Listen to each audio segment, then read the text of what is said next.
Did I start the lecture yet? Sorry. Okay, so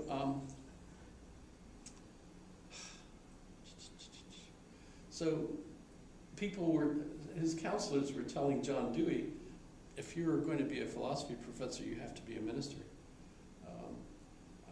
But he wasn't interested in that at all.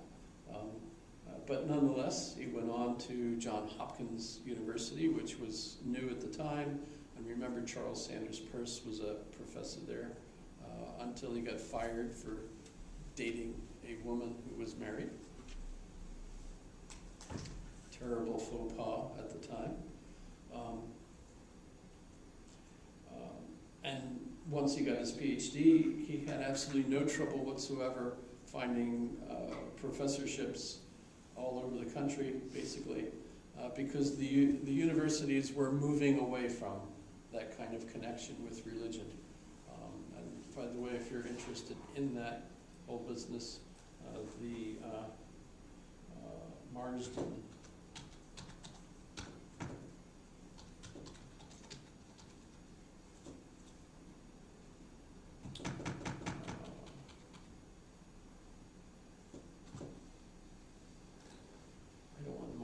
University.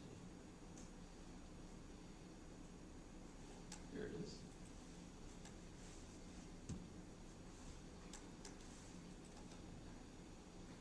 So the soul of the American university, and the subtitle is From Protestant Establishment to Established Non-Belief, aka secular university systems. So initially, the point being that the universities were founded primarily to create ministers for the homegrown or the churches here, rather than having to import them from Europe. That was the goal, right? At least of some, obviously not Thomas Jefferson's University of Virginia, where significantly Jefferson, who was the architect of the original buildings, which is why if you go on campus and you walk around the little quad kind of area where the students live, they each have one room on one side.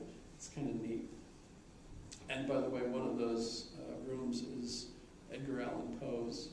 They just have a glass door on it so that you can look in, and there's a raven, a stuffed raven sitting in the window, etc.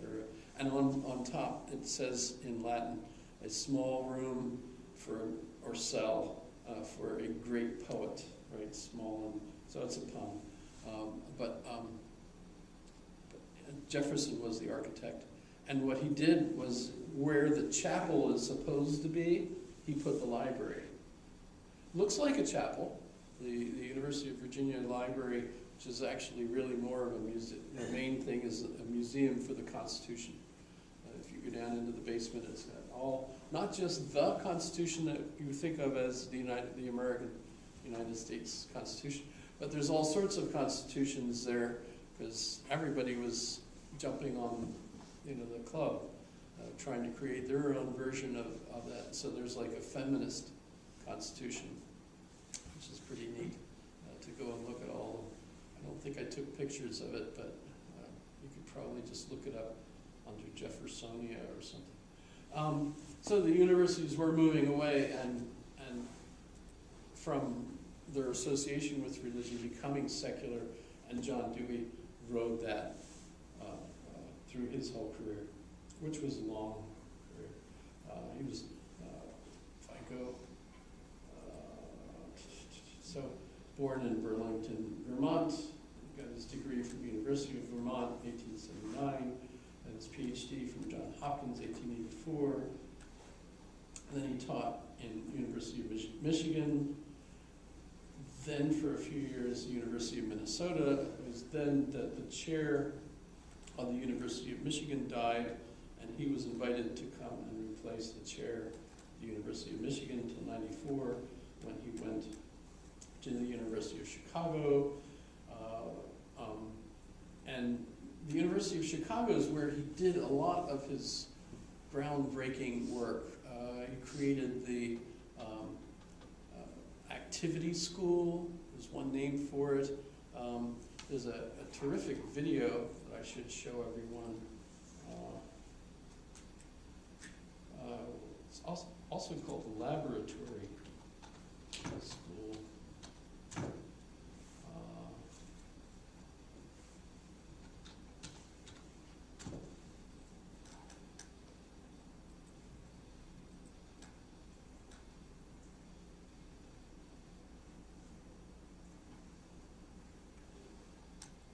wonder if this is.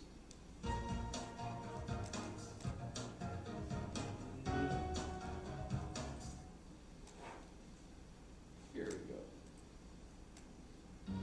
To parent-teacher meetings goes Mary of the Wilderness Olsen. Now hold on, Miss Fox. It's all very well to teach my boy to paint pretty pictures and build a birdhouse. He doesn't even know his multiplication table.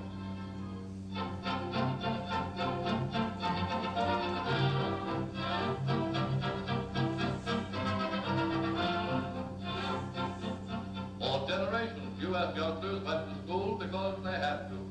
And most communities boasted but one room and a single